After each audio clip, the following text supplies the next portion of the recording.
పడిమెట్ల పైకెక్కి గుడికేగు భక్తులకు ఎదురొచ్చే బంగారు స్వామి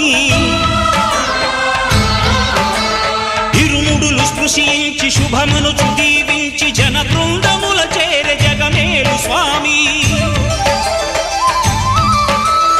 తన భక్తులనరిల్చు తప్పులకు తడబడి ఒక పక్క ఒరిగెన ఓంకారమూర్తి